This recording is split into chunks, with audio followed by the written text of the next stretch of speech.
I don't think people understand just how much the Indo-Pacific has changed overnight. Europe's unexpected support for the Philippines has sent shockwaves through the region and left China reeling. Today, September 18th, 2025, marks a seismic shift. Leaders from both sides announce a partnership that could reshape the Indo-Pacific. China, long dominant in the region, is stunned. The status quo has been disrupted. This isn't just talk, it's military cooperation, economic aid, and a united diplomatic front. The era of isolation is over. The Philippines now has a powerful ally, and optimism fills the air. The message is clear. The days of bullying are done. No longer will smaller nations stand alone. The rules-based order is now backed by action, not just words. This is a story of courage, strategy, and a new friendship forged in tension. The Philippines stands taller, more confident, and ready to face the future, with Europe at its side. The Indo-Pacific has a new dawn, one of hope, unity, and a more balanced world order. The EU's announcement was anything but subtle. In a world of cautious diplomacy, Europe's message rang out with rare clarity and conviction. High Representative Kaja Kallas, alongside Philippine Secretary Enrique Manalo, pledged unwavering support for Philippine sovereignty. Europe was not just offering words, but a promise of action. The EU reaffirmed the 2016 Arbitral Award and warned interference with Philippine vessels threatens Indo-Pacific stability, a clear signal to Beijing. Backed by a new security and defense dialogue, the EU and Philippines are now working together on maritime patrols, cybersecurity, and countering disinformation. Europe is putting its resources and reputation on the line, backing up its words with real commitments. Major European capitals, often divided, found common ground in supporting the Philippines. For a bloc often divided, this unity is revolutionary. The EU's resolve is now on full display. Europe is speaking with one voice. The Philippines is not alone. The EU's resolve is now a force Beijing can't ignore. The world is taking notice. Headlines reflect the gravity of this moment. The line in the sand is clear. Europe has chosen its side. Why now? 3 reasons: money, principles, and self-interest. The South China Sea is a vital trade artery. Europe can't risk China controlling it. The EU is built on a rules-based order. Defending UNCLOS in Asia protects Europe at home. The Philippines, despite its flaws, is a democracy. Supporting it is a stand for shared values.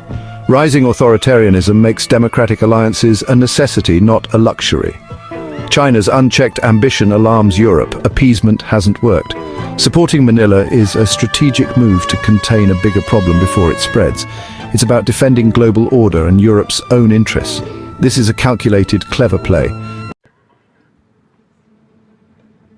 Beijing's reaction was swift and furious, accusing the EU of interference and stoking confrontation.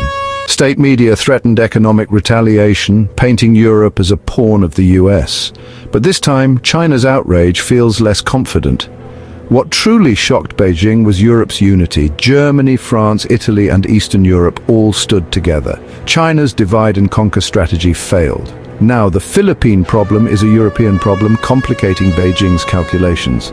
Their vision of a compliant Southeast Asia has been shattered. The South China Sea dispute now has direct consequences in Brussels.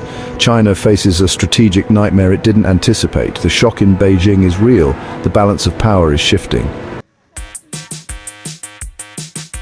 Across Asia, the response was relief and renewed confidence. Countries like Vietnam, long isolated in their disputes with China, now see diplomatic cover and a chance for a more coordinated ASEAN front. US allies Japan and Australia welcome Europe's move, which transforms a regional issue into a global one. The EU's involvement strengthens the hand of smaller nations, giving them alternatives to Chinese economic pressure. The promise of deeper ties with Europe offers a safety net. Nations now have more room to defend their rights. Europe's decision gives them a choice they never had before. The psychological landscape of the region has changed. The Indo-Pacific is no longer China's playground. The US has been notably quiet. No grand statements, just a knowing nod. This is strategic. Washington has long urged Europe to step up in the Indo-Pacific. Now, with Europe leading, the US can share the burden of upholding international order. The EU's stance internationalizes the conflict, shattering Beijing's narrative of a US-China rivalry. Europe's move is a diplomatic win for the US without lifting a finger. A more engaged Europe means the US Navy isn't alone in defending freedom of navigation. The silence avoids giving China an easy target and lets Europe own the policy. Behind the scenes, US-EU coordination is strong. On the surface, the silence is golden. The Western Front is united. The long game is in play. For the Philippines, this is a turning point. Morale soars. Filipinos know they're no longer alone against China. The benefits are immediate: humanitarian aid, fast-track trade talks, and economic alternatives to China. The security and defense dialogue means real capacity building, better equipment, training, and maritime surveillance. The Philippines gains breathing room to pursue an independent foreign policy. On the global stage, it's now a pivotal player, not a pawn. Its voice in ASEAN and the UN grows stronger. New partnerships and alliances are on the horizon. This is the start of a Philippine renaissance. Standing its ground has changed its destiny. Will we see European warships in the West Philippine Sea? The door is open. Joint patrols and freedom of navigation operations with France, Germany, or the UK are now possible. A European naval presence would send a message Beijing can't ignore. It's not aggression, but an assertion of international law. The Crimario 2 initiative provides a framework for cooperation. More eyes on the water deter China's grey zone tactics. Joint exercises build Philippine capacity and readiness. The presence would be careful, transparent, and legal. Each visit reinforces that these are global waters. The strategic game has changed.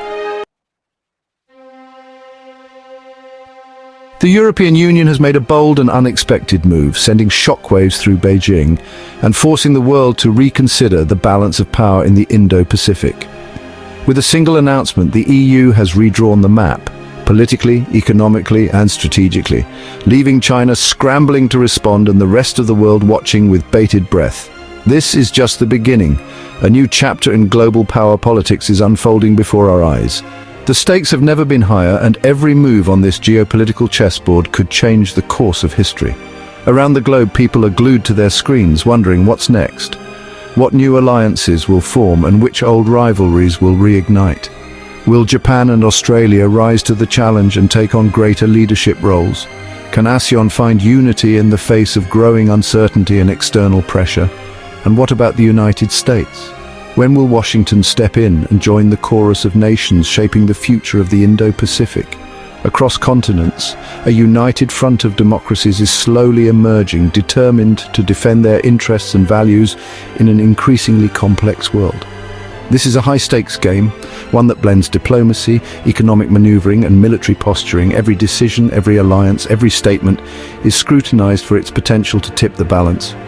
For ordinary people, understanding these stakes is no longer optional, and the outcome will shape economies, security, and daily life for billions.